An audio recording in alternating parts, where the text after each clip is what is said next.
በልቧ ሌላ ልታገባው ያሰበችው ወንድ አለ ማለት ነው በሚል ግምት መከረኛ ልቡ በቅናት መኮማተሩን ጀመረ። ትሄጃለሽ? መሄድ ትፈልጊያለሽ? ለመሆኑ የት ነው የምትሄጂው? እናትሽ ቤት ነው ወይንስ ሌላ ባል አዘጋጅተሻል? እያለ ጮኸባት። እንጃ አለችው ስሜት በሌለው ድምፅ። ያዘጋጀሽውን ተናገሪ እንጂ። ምንም። ደሞ የትም አትሄጃትም? እሺ። እሱ በንዴትና በቅናት ተምከንክኖ ሲጠይቃት የሷ መልስ የመሰላቸትና የመፍዘዝ አይነት ሆነበት። ይህንን ኩራቷን ካፈር ደባልቄ ልክ አገባታለሁ። ገንዘቤን አስከስክሳኝ ቀልዳብኝ ለመሄድ አስባ ከሆነ ሞኟን ትፈልግ የሚል እልህ ተናነቀው። ለነገሩ ወይዘሮ ስራሽን የሚያስፈራራት እንዲያው መለመን ፈልጎ ነው እንጂ ያንን ያህል ገንዘብ ካወጣ በኋላ ሕይወትን እንደማያባረራት ልቡ ያውቀዋል። ፈላጊዎቿንና ተቀናቃኞቹን ላለማስደሰት እንደ ገረድም ቢሆን ቤቱ ቢያስቀምጣት ይመርጣል። ያሁኑን ግዴለሽነቷንና ኩራቷን ሲመለከት ደግሞ ለግርድናም የማትመች መሆኗን በመገመት ሌላ እልህ ውስጥ ገብቷል። ይህ ጸባይዋ ያላባት በማደጓ ምክንያት የተከሰተ ይሆናል የሚል እምነት አድሮበታል። ወይዘሮ ስራሽ ለሕይወት አክስት መሆኗን አያውቅም። በመሽታ ቤት ሥራዋ ምክንያት በአንድ ወቅት በውሽምነት ከተያዘ ወንድ ወይንም በሌላ አጋጣሚ የወለደቻት ልጇ አድርጎ ነው የወሰዳት። ወይዘሮ ስራሽም ያላባት ያሳደገቻት ልጇ እንደሆነች አድርጋ ነው የምታወራው። ለበርካታ ዓመታት ቤተኛ የሆኑ የቅርብ ዘመዶቿ ካልሆኑ በስተቀር የሕይወት እናትና አባት በልጅነቷ መሞታቸውን የሚያውቅ የለም። በብዙ የውጭ ሰዎች ግምት ወይዘሮ ስራሽ የሕይወት ወላጅ እናት ናት። ለሰማይነህ የዳረችለትም እንደወለደቻት ልጇ አድርጋ ነው። አስፈላጊ ከሆነም ልጅነቷን እስክትጨርስ ድረስ በእግር ብረት ጠፍሮ ቤት ውስጥ ማስቀመጥ ይቻላል አለ ሰማይነህ በልቡ።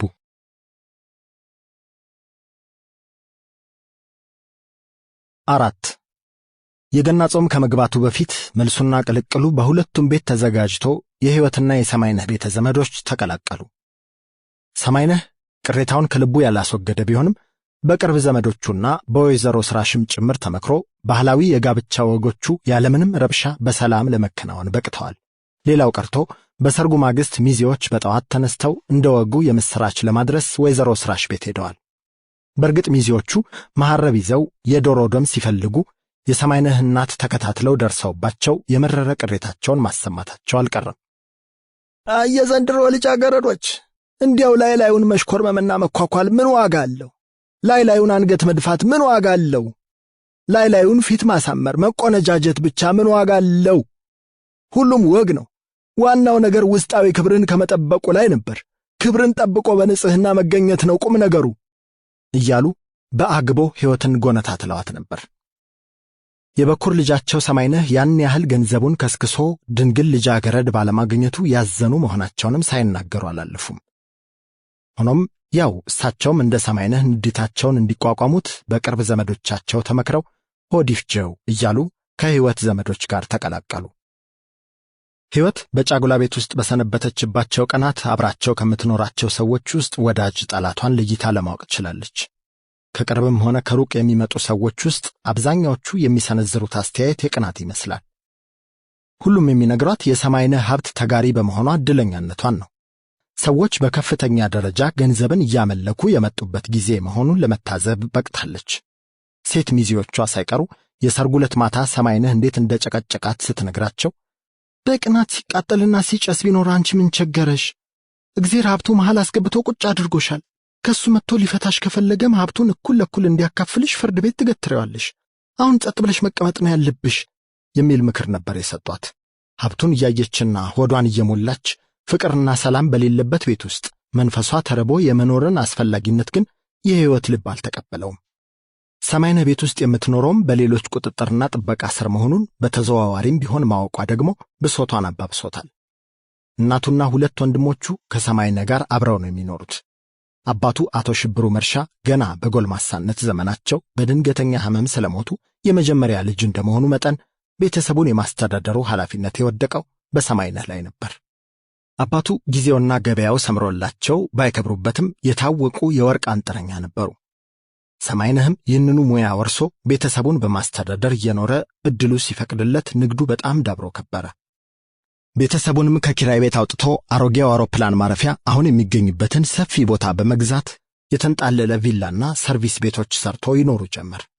ጊዜና አጋጣሚ ረድቶት ከወርቅ ሥራው በተጨማሪ ገንዘቡ እየመራው በተለያየ የንግድ አቅጣጫ በመግባቱና ብዙ አይነት ጨረታዎችን በማሸነፉ እንደ ሮኬት ተተኩሶ በአዲስ አበባ ከተማ ውስጥ በገንዘብ ብዛት ከሚነገርላቸው ቱጃሮች አንዱ ለመሆን በቅቷል። ትምህርቱን በልጅነቱ አቋርጦ ወደ ሥራ ስላዘነበለ ከስድስተኛ ክፍል መዝለል አልቻለም። ቅጡን ባጣ የንግድ ሁኔታ የከበሩ ሰዎች እንደሚሉትም ትምህርትና ገንዘብ አይዋደዱም።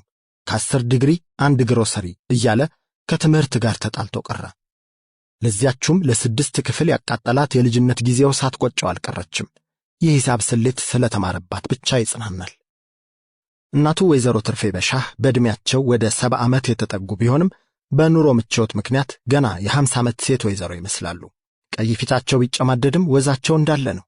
ዓይናቸው በደንብ ያያል። ጆሮአቸው አጣርቶ ይሰማል። እግራቸው ያለ ምርኩዝ ይራመዳል። በአብዛኛው ሰው የሚጠሩት የሰማይነህ እናት በሚል ስም ነው። ልጆቻቸውን ከልጅነታቸው ጀምረው እንደ አባት ሆነው ከማሳደጋቸው የተነሳ ቁጡነትና ኃይለኝነት ይታይባቸዋል። ከቅርብ ዓመታት ወዲህ ደግሞ በልጃቸው በሰማይነህ ሀብት በጣም በመመካት ጸባያቸው እንደ መንቀባረር እያደረገው በመንደራቸው ውስጥ የበላይነት ስሜት እየተሰማቸው መጥቷል። ሰውነታቸው ጤነኛ በመሆኑና ቤት ውስጥ መቀመጥ ስለሚሰለቻቸው ታቦት የሚወጣበትን ቀን እየቆጠሩ በየቤተ ክርስቲያኑ በመዞር ነው የሚያሳልፉት። ሁለቱ የሰማይነህ ወንድሞች ጎርፍነህ ሽብሩና መደምደሚያ ሽብሩ የእናት ወድ ዥንጉርጉር እንደሚባለው በባህሪም በድርጊትም የተለያዩ ናቸው። ጎርፍነህ በ2 ዓመት ልዩነት ከሰማይነህ ቀጥሎ የተወለደ ሲሆን በዕድሜ አሁን 45ኛ ዓመቱን ይዟል። መደምደሚያ የሁለቱም ታናሽ ከመሆኑም በላይ እናትየው መውለድ ካቆሙ ከረጅም ዓመታት በኋላ በመወለዱ አሁን ገና የ28 ዓመት ወጣት ነው። ወይዘሮ ትርፌ መደምደሚያን እንደወለዱ ጠያቂዎቻቸው በመገረም ያሁኑ ደግሞ ምን ይባላል ሲሏቸው መደምደሚያ ነዋ በማለት ይመልሱ ነበር። መጠሪያ ስሙም በዚያው መደምደሚያ ተብሎ ቀረ። የመጨረሻ ልጅነቱና የተወለደበት የጊዜ ልዩነት ርቀት ተደምረው መደምደሚያን በእናቱ ዘንድ በጣም ተወዳጅ አድርገውታል። ከሁለቱ ልጆቻቸው በበለጠ ለሱ ያላቸው አንጀት የተለየ ነው። የሰማይነህ ተከታይ ጎርፍነህ ሽብሩ አጭር መጠሪያው ጎርፉ ነው። ከዕድሜው መግፋት በስተቀር ብስለትም ሆነ የሥራ ፍላጎትና የሙያ ብቃት አይታይበትም። እሱም እንደ ሰማይነህ በትምህርቱ አልገፋም።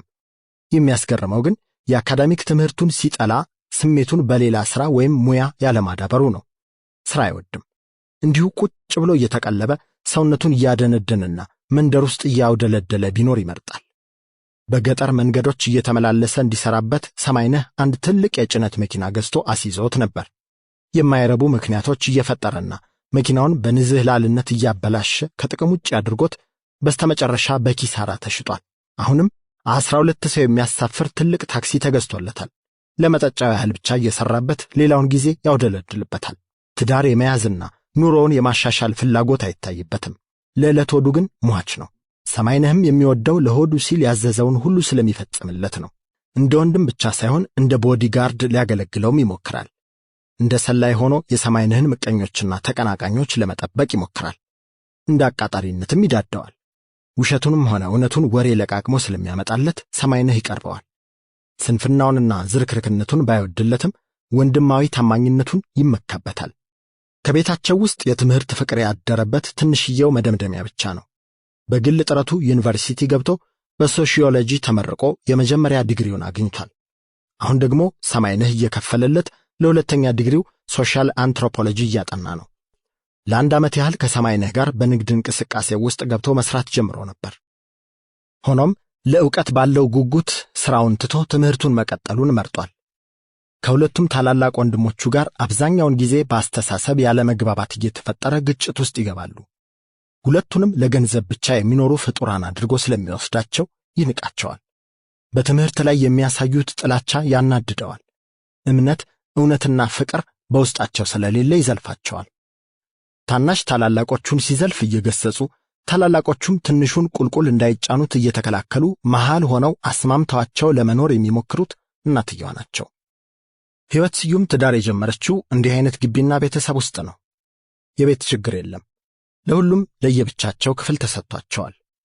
የግቢው ስፋት ገና ሌላ ቤት ያስጨምራል። ከፊት ገጽታው በእምነ በረድ የታነጸው ቪላም ውስጡ ምርጥ በሆኑ የወለል ምንጣፎች፣ የሳሎን ጌጣጌጦችና የቤት ዕቃዎች የተሞላ ነው። በተለያዩ አበቦች የተሞሉት የአትክልት ቦታዎች መንፈስን ይማርካሉ።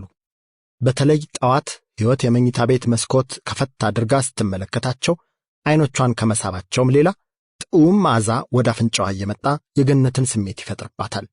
እንዲህ በተሟላ ግቢና ቤት ውስጥ በሚስትነት ስትኖር በሌሎች ጥበቃና ቁጥጥር ስር መሆኗንም ከዕለት ወደ ዕለት እያወቀችው መጣች። የሰማይነህ እናትና ተከታይ ወንድሙ ጎርፉ እንቅስቃሴዋን ሁሉ በአይነ ቁራኛ እንደሚከታተሉ ታዘባቸዋለች።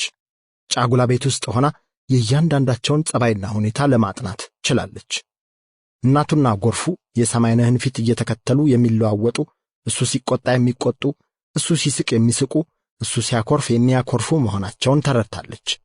ሰማይነህን ለማስደሰት በሷም ላይ እነዚህን የጸባይ መለዋወጦች አሳይተዋል። ሕይወት ከግቢው የምትወጣበት ጉዳይ ካለ ጎርፉ እየተከተለ እንደሚያጅባት በግልጽ ተነግሯታል። ይህም የቁም እስር አይነት ጥበቃ መሆኑን ሕይወት አላጣችውም። በጸባዩም ሆነ በአቀራረቡ የተስማማት ታናሽ ወንድማቸው መደምደሚያ ብቻ ነው። ጫጉላ ቤት ውስጥ ሆና ብቸኝነት እንዳይሰማት እየቀረበ ሲያጫውታት፣ የምታነበው መጽሐፍ ሲያመጣላትና ባነበበችው ጉዳይ ላይ ሲያወያያት የልቡን ንጽሕና ለማወቅ ችላለች። ሐሳቧን ልታካፍለውና ሊያዳምጣት የሚችል ለወደፊቱም የምትመካበት ሰው እሱ እንደሚሆን ለመገመት ብዙ ጊዜ አልወሰደባትም። የሰርጋቸው ቪዲዮ ክር ታርሞና ቅንብሩ ተጠናቆ አንድ እሑድ ቀን ቤተሰቡ ሁሉ ተሰባስቦ ይመለከተው ጀመር። ወይዘሮ ስራሽም ከቤተሰቡ ጋር ቪዲዮውን አብራ እንድታይና በሰበቡም እንድትጫወት ተጋብዛ ስለነበር አለባበሷን አሳምራ መጥታ ተሰይማለች። በሰርጉ ዕለት የነበረችው እያንዳንዷ እንቅስቃሴ በቪዲዮ ካሴት ተቀርጻ በመቅረቧ ሁሉም ይህን የቴክኖሎጂ ዘመን እያደነቁ የሰርጉን ዕለት አስታውሰው እየፈነደቁ በቪዲዮው ውስጥ ራሳቸውን ይፈልጉ ነበር። ሰማይነህና ሕይወትም የራሳቸውን የሙሽርነት ስዕል እየተመለከቱ በዕለቱ ልብ ያላሉትን አንዳንድ ሁኔታ ሁሉ እያስተዋሉ የተጋባዡን መስተንግዶ እየገመገሙ በተመስጦ ቆዩ። በቤቱ ውስጥ ንግግር የተከለከለ ይመስል ሁሉም ጸጥ ረጭ ብሎ አትኩሮቱን ወደ ቪዲዮው አድርጓል። በመስታወቱ ሙሉ ለብቻዋ የሕይወት ምስል ቦክ ብሎ ሲቀርብ ያን ዕለት እኮ የኔ ልጅ ልዕልት ነበር የመሰለችው በማለት ወይዘሮ ስራሽ ተነፈሰች።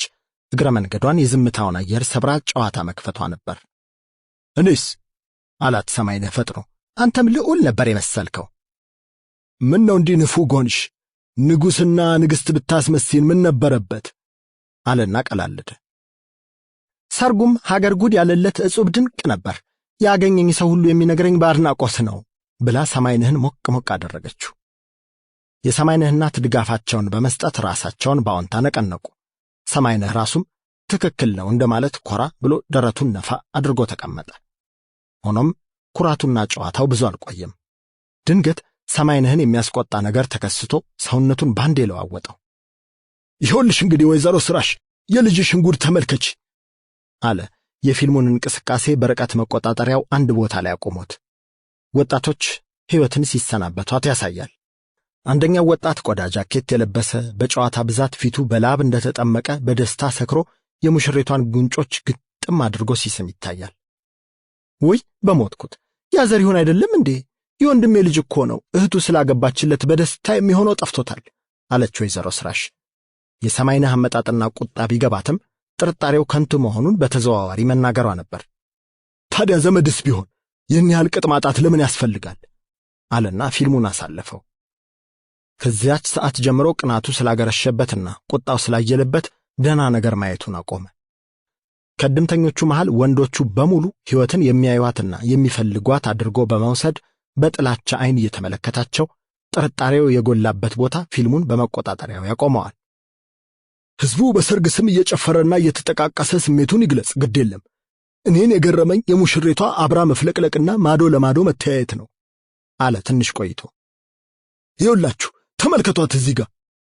በሙሽርነት ሰዓት ይህን ያህል መሳቅ ተገቢ ነው? ኧረ አይገባም። ቁጥብ መሆን ያስፈልግ ነበር።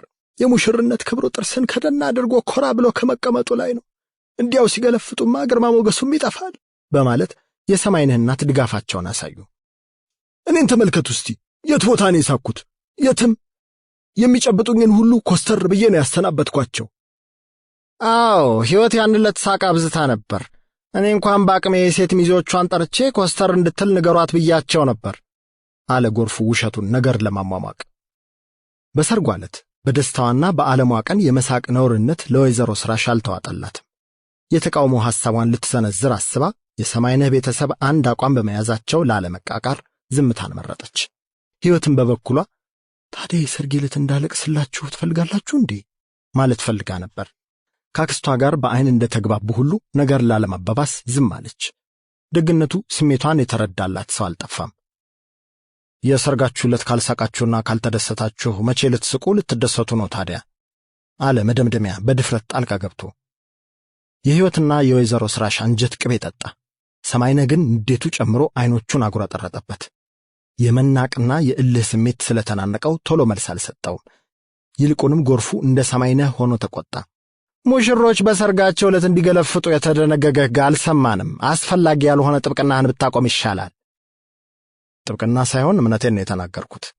ሆዴ ሳይሆን አእምሮዬን ያናገረኝ በማለት መደምደሚያ የብሽቀቱን በምጸት ተናገረ። ሁለቱ እንዳይካረሩ እናትየው ጣልቃ ገቡ። ተው እንጂ መደምደሚያ፣ የማታውቀውን አትዘላብድ። ባህላችን የሚፈቅደውና የማይፈቅደውን የምናውቀው እኛ ነን። አንተ ገና ልጅ ነህ። እንዲያው ገና ለገና ፊደል ቆጠርኩ ብለህ የእርጎ ዝንብ መሆንህን ተው። አይ ማማ፣ አንቺን እንኳን አልፈርድብሽም አለ መደምደሚያ። ለማንኛውም እኔ እስከማምንበት ድረስ በሰርጓ ዕለት የሕይወት መሳቅ መደሰት ትክክል ነው። ይልቁንም ግራ የሚያጋባው የሰማይነህ ተኮሳትሮ ሰርጉን ማሳለፉ ነው። ለተጋባዡም ደስ የሚለው ሙሽሮች ፈገግ ብለው ሲታዩ ይመስለኛል። አሁን ለምን አትተወኝም? ያንተን ጣልቃ ገብነት እንደማልፈልግ ደጋግሜ ነግሬሃለሁ። እዚያው ኮሌጅ ሂድና ተፈላሰፍ። ይሄ ቤተሰብ ጉዳይ ነው። ቤተሰቤን እንዴት እንደማስተዳድር የማውቀው ደግሞ እኔ ራሴ ብቻ ነኝ በማለት ሰማይነህ ጮኸበት። ተው እንጂ መደምደሚያ፣ በቃ ዝም በል። እናትየውም ገሰጥ አደረጉት። ሰማይነህ ትንሽ ቆይቶ ደግሞ ፊልም አንሺውን ጠመደው። እሷን ብቻ እየለየ የሚያነሳው ለምንድን ነው? እሱም ሕይወትን ፈልጓት ነበር ማለት ነው። ካሜራውን እኮ ከእሷ ላይ መንቀል አልቻለም። ፊልሙን የሞላችው እሷ ብቻ ሆናለች። እሷ ትስቅለታለች፣ እሱ ያነሳታል። ደህና ተለማምደው ነበር ማለት ነው። እኔንማ ሙሽራ መሆኔንም ጭራሽ ረስቶኛል። ይህ ቅንዳሻም ሌባ ቆይ አገኘዋለሁ እያለ ሲያስብ ከቆየ በኋላ ፊቱን ወደ ወይዘሮ ስራሽ መልሶ፣ ወይዘሮ ስራሽ፣ እኔ ሁሉንም ነገር ላንቺ ትቼዋለሁ። ያለፈው አልፏል። ለወደፊቱ ግን ያለፉት ስህተቶች እንዳይደገሙ ምክር መስጠት ያስፈልጋል እያለ በሰርጉ ዕለት የተፈጠረውን ቅሬታ በቪዲዮ ውስጥ ማየቱ አገርሽቶበት ከተነጫነጨ በኋላ መደምደሚያው እንዲያምር ለወይዘሮ ስራሽ ውስኪ ከፍቶ የራት ግብዣ አደረገላት። ከግብዣው በኋላ ለልጇ ምክር ቢጤ ለመስጠት ወይዘሮ ስራሽ ሕይወትን ይዛት ወደ መኝታ ክፍል ለብቻቸው ገቡ። መኝታ ክፍላችሁ እንዴት ያምራል ባካችሁ! ከውበቱ ደግሞ የስፋቱ። እኔ መቼም ሰፊ መኝታ ክፍል በጣም ነው የምወደው። አልጋው ራሱ ይዟችሁ ቁልቁል የሚሰምጥ ይመስላል። ምቾቱ የዘላለም እንቅልፍ ሳያስወስድ አይቀርም። ጠዋት ጠዋት የምትነቁት በቀስቃሽ መሆን አለበት እያለች ወይዘሮ ስራሽ መኝታ ቤታቸውንና መታጠቢያ ክፍሉን ካደነቀች በኋላ በሹክሹክታ ወደ ቁም ነገሩ ገባች። ምንድነው ሰማይነህን እንዲህ የሚያነጫንጨው? ያን ዕለት ይቅርታ አልጠየቅሹም እንዴ? አልጠየቅኩትም፣ አስፈላጊም አልመሰለኝም። እሱም ከኔ በፊት ሴት ያውቃል አይደለም እንዴ? ላለፈ ነገር ምን ይቅርታ መጠየቅ ያስፈልጋል? አለቻት ሕይወት ድርቅ ብላ። እንደሱም አይደለም ሕይወቴ፣ እናንተ ጥሩ ዘመን ላይ ተወልዳችሁ ነው እንጂ ድሮ ሴት ልጅ እንዲህ አይነቱን የመብት ክርክር ለመግጠም አቅሙም ስልጣኑም አልነበራትም። ዋናው ነገር ግን የወንዶችን ልብ ማራራት መቻል ነው። ልጅ አቱኝ እንጂ ሕይወቴ። አየሽ፣ ሰማይነህ አሁን የሚቀናውና የሚነጫነጨው ልቡ ተረጋግቶ ባንቺ ላይ እምነት መጣል ስላቃተው ነው። ወጣት ስለሆንሽ ገና ውጭ የምታይ ሊመስለው ይችላል። ታዲያ አንቺ ዘደኛ ሆነሽ እንደ ጸባዩ ብትይዢውና ቃሉን ብትፈጽሚለት እንኳን ንብረቱን ቀርቶ ሕይወቱን አሳልፎ ይሰጥሻል። ከንግድ ድርጅቶቹ መሃል አንዱን በስምሽ ያደርግልሻል፣ ወይም ወርቅ ቤቱን አንቺ ተቆጣጣሪው ይልሻል። አይማዬ፣ እኔ ሁሉም ነገር ቀርቶብኝ ነጻነቴን ባይነፍገኝ ደስ ይለኝ ነበር። መሃል መርካቶ ውዬ ወርቅ ቤቱን ልቆጣጠር ቀርቶ ከዚያ አጥር ግቢ ብቻዬን እንድወጣ እንኳ አይፈቅድልኝም። ስለሚቀና ነዋ። ወንዶች ሲቀኑ የራሳቸውን ጥላ እንኳ አያምኑም። ደግሞም ሰማይነህ ቢቀና አይፈረድበትም። አንቺ ገና ወጣት ነሽ፣ ቆንጆ ነሽ። ወደ አደባባይ ብቅ ስትይ ፈላጊሽና ተመልካችሽ ብዙ ሊሆን ይችላል። እኔም እሱም በሆን ለአንድ አፍታም ከዓይኔ እንድትርቂ አልፈቅድልሽ። እስረኛ ሆነሽ ተቀመጪ ነው እንደምትይኝ ማዬ? አይደለም፣ አመኔታ እስኪጥልብሽ ድረስ እንደ ጸባዩ አስታሚው ነው እምልሽ። አንድ ልጅ ከወለድሽለት በኋላ ፍቅሩ ወደ ልጁ ስለሚከፈል ቅናቱ እንዳሁኑ አይሆንም። የልጁ እናት በመሆንሽ ብቻ ያምንሻል። እስከዚያው ድረስ ግን የሚልሽን ሁኚ፣ የሚጠላብሽን ተጠንቀቂ። አንድ የሚጠላብሽ ነገር ይህንን ሳቅሽን ነው። ቢያንስ በሱ ፊት ጥርስሽን ከድነሽ መቀመጥ እንዴት ያቅትሻል? እሺ አለችና ሕይወት ሳታስበው ሳቀች። እኮ አሁን ምን እያደረግሽ ነው? ውይ የኔ ነገር ለካ ስቄያለሁ። ታዲያስ ይሄ ነው ሰማይነህን የሚያናድደው። ድሮኑ እንዳልስቅ አድርገሽ ብታሳድገኝ ኖሮ አሁን አልቸገርም ነበር። በልጅነቴ ስቄ ተጫውቼ እንዳድግ ፈቀድሽልኝ። አሁን ደግሞ በአንድ ጀንበር ራሴን መለወጥ ያስቸግረኛል። ሁሌ ልጅነት የለማ። አሁን እኮ አንቱ የምትባይ ሴት ወይዘሮ የኮራሽ የቤት እመቤት ነሽ። ዋናው ነገር ማሰብ ያለብሽ ደግሞ ከዘላቂ ጥቅምሽ አኳያ ነው። ሰማይነህ ካንቺ አልፎ ለሁላችንም የሚተርፍ ባለጸጋ ነው። አያያዝ ብቻ ነው የሚያስፈልገው። ተመልከች እስቲ ይህን መሳይ ሰፊ ግቢና የተንጣለለ ቪላ ማን ያገኘዋል? የተደረደሩት መኪናዎች እኮ ከእንግዲህ ያንቺም ንብረት ናቸው። ሽቅብ ሳትወጪ ቁልቁል ሳትወርጂ ሳትደክሚ የዚህ ሁሉ ንብረት ባለቤት መሆን ማን ያገኘዋል? ሀብቱንና ምቾቱን እያሰቡ ጸባዩን መቻል ያስፈልጋል።